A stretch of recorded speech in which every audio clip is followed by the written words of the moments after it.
About 1981, I went to this conference, and who happened to be speaking there, not well known, Yeah. Steve Jobs. No way. Yeah, and Really? I was standing at lunch, and he came up and started talking to me. What? Yeah. Suddenly, cool hunting and trend watching was coming in, and I was one of those people. But Yeah. before that, I didn't know I was naturally one of those people. Yeah. The color, you kind of see I do. trend where color's heading? Yeah, That- I with do. that I'll type of feel stuff? like, oh my gosh, I can feel yellow. Hey everybody, welcome to the show. To those of you who haven't seen the show before, this is a show about ups or making mistakes or trying something new and it didn't quite work out, or trying something new and it didn't work out for a little bit of time and then it worked out a little bit more. Because honestly, I've heard way too many people talk about how successful they are, and I haven't heard enough about what they had to do to get there. And that's what we're going to be doing here tonight with Jody Turner from Culture of Future. It's like a trend forecasting thing that she does, and honestly, I don't know all that much about it, other than she's doing forecasting, trend forecasting for culture stuff globally, something like that. Listen, I'll be smarter when we're done talking. And tonight, for our bartender, we have Nick from Lady J in West Seattle, and I'm sad that we don't have Jack, because I love me some Jack, but you know what? Jack, there are some other people that know how to make drinks and serve them to other people, and Nick's gonna do that, and it's gonna be delicious. And I think we should get started.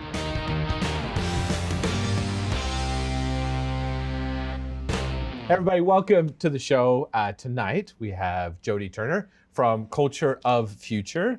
Thank you so much for being on the show. Thank you. Yeah, Thank you. I'm gonna say I'm super excited. I'm not even gonna say that. I'm super curious to find out more about what you do. Tell us, give us the rundown on what Culture of Future is and what you do. Well, I started back in 2003. Oh wow. And I was working before that I was working for Nike, and I was a graphic designer. Yeah. And I worked in advertising for probably 15 years in design. And I worked in San Francisco and different places, but a design communicator. So I knew how to present ideas. Yeah. And so I was hired by Nike to work in the trend group as their trend communication person. Oh nice. So I was doing presentations and exhibits and all the graphic around how do we communicate to the sneaker designers. So more than just being a designer, because you had a design background. Yeah. And doing that type of work, and you're doing design work. It sounds like for Nike, but then you took that into something that's more than that. Was it from doing all of the research about what's trending culturally or where are things headed? So let's make sure we're riding that wave. Is that kind of what it was? Or? Exactly. Yeah. And if you think about design, you're in an agency and people are telling you what to do. Yeah. And you're coming up with ideas, but they're giving you a deadline, blah, blah, blah, blah, blah. And I felt like in design, communication design in particular, I was at the end of the line. So I wanted to hop to the beginning of the line, where we came up with the concepts and the ideas, and we said, culture is all about this. Yeah. And we want to influence for future betterment, meaning we need to do this better, people. And that's my kind of my motto. Yeah. How do we do this thing better? Yeah. We connect with people, and we connect with what people are really into and how they're building culture. Yeah. I was working for a trend maven, Yeah. and she was quite the Maleficent of, Nike. Yeah. And but she was brilliant. Oh, I was gonna say, the Maleficent of Nike. Yeah. But what I also learned from that, there is no greater revenge than success. So as I left the Maleficent, aura, Yeah. I ended up starting my Culture of Future. All right. Well, before we, I've got more questions about your past and how you got into it, if that's okay. Yeah. But before we do that, let's drink. Let's drink. Yeah. All right, Nick. What are we drinking tonight? It's a small riff on a classic old fashioned, but I have done a fat wash on the Old Forester bourbon. Yeah. So Wait. What's a fat wash? So I've rendered bacon and taken the fat from that and emulsified it with the bourbon. Then you freeze it and strip out the fat that congeals, and it leaves a silky kind of savory umami note to the whiskey. Did you just say umami? I did. All right. Yeah, there's more than just No, sweet it's and great. sour. Very Some fancy. No, I know. And then we have this, it is called Alkermes by Heirloom. It is using a beetle that is responsible for the red color. While it may look like Campari, it is also another Italian aperitif, but it's more of a winter kind of vanilla cardamom, clovey spice to it. Okay, yeah. I thought something warm and wintry would be much more preferable. Yeah. And then Black Walnut Bitters by Feed Brothers, just to add an additional layer of Black richness. walnut, what? Bitters. Black walnut bitters. Wow. Yeah. We had a long conversation about alcohol trends, and it was really, Oh, wow. fun. It seems to me like it would be, I don't even know the right way to say this, really difficult to see like what sort of, like by the time you see the train coming, like the train's there for the most part. Like you're standing on the platform, you say, hey, look everybody, there's a train coming. But to see the trend, it's almost like you got to hear the trains coming before it shows up, right? So speaking of trains, chugga, chugga, chugga, Oh, chugga. beautiful. Look at Yeah, this. yeah, Look at chugga this. choo-choo. Thank you so Thank you. much, Nick. Absolutely. Right? That was beautiful there at the very end. It's very beautiful. All right, like is there a trend for a way to say cheers, or is it always going to be cheers? There's this thing that went around a couple years ago. You probably have all seen it, where you have to cheers someone in the eye, or you're gonna have bad sex the rest of your life. Really? And That would everybody be hilarious because everybody would be like, yes, please. I don't know if you guys have ever heard that, but when I was traveling around Europe a lot, we'd get that a lot. And everybody's eyes were wide open. Yum. Look me in the eye. This is really, really good. Yum. Okay, before we get to like more of more of like how you do what you do right now. Yeah. So you started off as a designer. Did you do design work for a big chunk of your life? Like 15 years. Oh wow, okay. And about 1981, Yeah. a boyfriend gave me a ticket to the Stanford Design Conference. That was the beginning of the change of my whole life. It's just going to that conference. Yeah, because I went to this conference, and who happened to be speaking there, not well known, Yeah. Steve Jobs. No way. Yeah, seriously. 1981? Yeah. Well, Or he 80 or 81. Well, so. but he definitely wouldn't have known, He wasn't. but not known for design. Well, design conference meaning he was talking about, he loved design.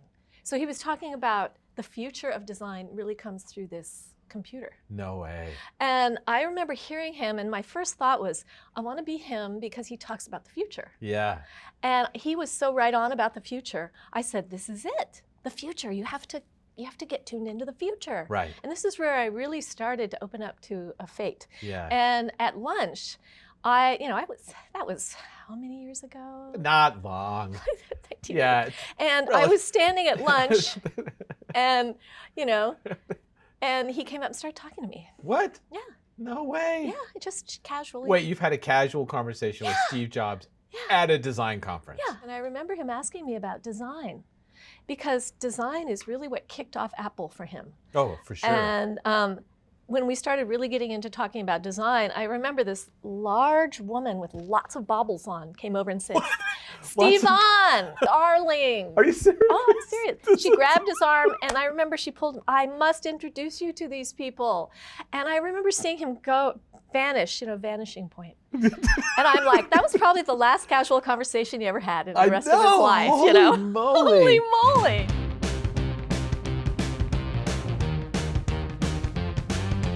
What I found in my design in Portland is that people would say to me, this is all too trendy. Yeah. It's too futury. And what about when it goes out of style? And I would be like, I don't know. And then around 2000, when I was starting to work with the Nike Trend Group, suddenly cool hunting and trend watching was coming in. Yeah. And I was one of those people. Yeah. But before that, I didn't know I was naturally one of those people. Yeah. Like the Ralph Lauren woman said, have you ever thought of being in trend? Because you know what's going on. Yeah. You just don't do it through a marketing. Right. And I thought, I've always been way into color, into how people respond to color, how they respond to language, how they respond. And so I thought that was great for my design. Yeah. But really, it's great for trend. So with that mindset that you had and you've always had, do you it's interesting because you end up being kind of like a soothsayer then, Yes. like in your mind. But like, do you see, with color? Do you kind of see I do trend where color's heading? Yeah, That, I with do. that I'll type of feel stuff? like, oh my gosh, I can feel yellow. I know that's bizarre. No, that's not bizarre. Like, I mean, because if you're watching and you're seeing the things that are going on, that makes sense. I don't like. But it really depends on the people I'm hanging out with and the assignments I get. Because if Yeah. I get an assignment, all of a sudden stuff will arrive, you know, because that's Yeah. my interest. Yeah. And I am obsessed and I'm very intense about, that's what I meant about being serious. Yeah. About, like, I'm really curious about the world and I want a lot of information that I can distill into a story. Yeah. Well, what happened was during this time, I met a man when I was speaking or traveling, doing Right. some Yeah, and I yeah. met this man, and he's a Dutch, Rainier Evers, and he had just started an information platform called trendwatching.com. Okay. And it's one of the famous ones of the world now, Yeah. but back then, there was no online sharing of information. It was like 2002. Yeah. And so he was the first one. He said, I have this idea I want to share. And he was really good at trend. He came Yeah. up with pop-up. You know, he came up with that term. So he would come up with all these Oh. terms and he would actually trademark it, you know, but he never ever would request that. But he just Right, wanted right. people to know that it came from him. And so Yeah. he was just a genius. And he Yeah. created these stories online. And so he started to hire me to do travel. He started sending me around to speak in different companies and at different conferences to teach people how to use trend watching. So how to use the trends, or how to even like Utilize see them. the trends? We weren't teaching people how to see the trends. We were teaching them Yeah. how to use it so they would hire us. I got you. to- But what happened during this time, I ended up for about 8 years traveling the world Yeah. and being paid to do it. And that was amazing. So Yeah. we're talking speaking in Ghana to young women entrepreneurs, speaking in Helsinki at TEDx, you know, on Wow. opportunity, or speaking in, you know, I've done work in Stockholm with Yeah. Absolute, or, you know, with, you know, I would speak in Brazil many times in design trends, and Wow. you know, and so I feel like parts of my life, I started out, and at Nike I got my true bachelor's degree. Yeah. And then with trend watching, I was getting a master's because Yeah. I was traveling the world and I was doing different industries, and I had to research them, Yeah. and I had to present ideas that would move everybody forward. I can understand the part of it of taking something, so taking trends and teaching people how to use trends within a market. I mean, do that at GoDaddy, right? So as far as like the marketing, the communication, how you identify with people, because you have at core where you might be like I'm hell bent on helping single mom put food on the table by starting her own business. Great, but there's got to be has to be an effective way to communicate to somebody by that, and the communication is affected by time, space, culture, everything that's going on. So showing people how to do that. How do you turn that and being able to be somebody that watches or discovers trends into a business? Like, how did you turn that from going from Nike into, like, now you've got your own thing that you've run Well, with, like, I pretty much see myself as like an artistic consultant versus Yeah. a business owner. You know, Okay, I just yeah, don't have yeah. a business, you know, bone. Yeah, but, yeah. But I do see that I love sharing and influencing. Yeah. And I could go, and I have a very positive attitude, Yeah. and I could give people pathways. And so I would study all sorts of different things, and I could present something. This is where you're at now. Mm-hmm. This is where your industry is at now. This is what the future leaning people are doing. Yeah. That's effective. So I'm educating them. Mm-hmm. And then I'm saying, how would you get to something that's really beneficial to your business? And I Yeah. say there are a number of ways, and I kind of give them ideation ideas. And Yeah. this is where my other masters came into effect. Right. And that is working with IDEO. It's a Yeah. think tank out of San Francisco. And, Yeah. and I started working with them when they were really beginning to push design thinking forward. Okay. A lot of people out of Stanford. And so I learned a lot about design thinking, Yeah. how to ideate, Yeah. and to bring fresh ideas in. And I began to teach this to Yeah. people as I traveled.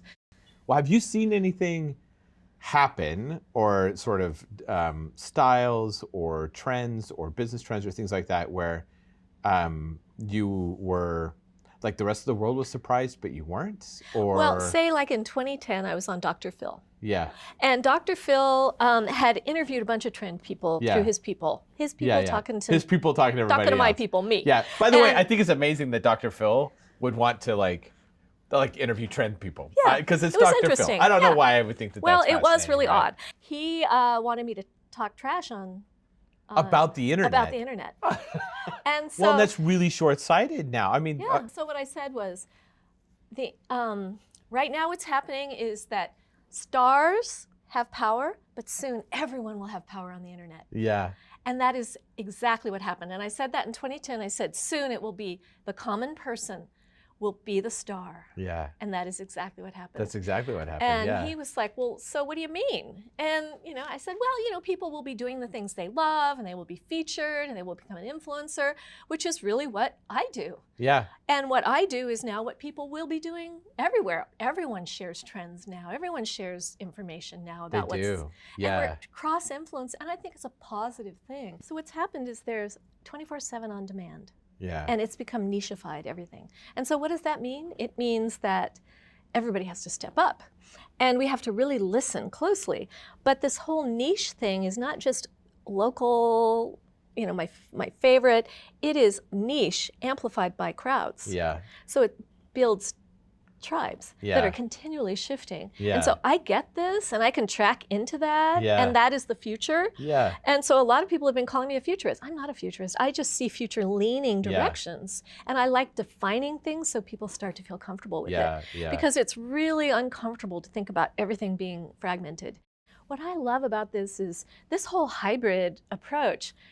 It's bringing people and genres and everything together in unique ways. Yeah. And I'm very much in love with this. And Yeah. I think it's our future for sure.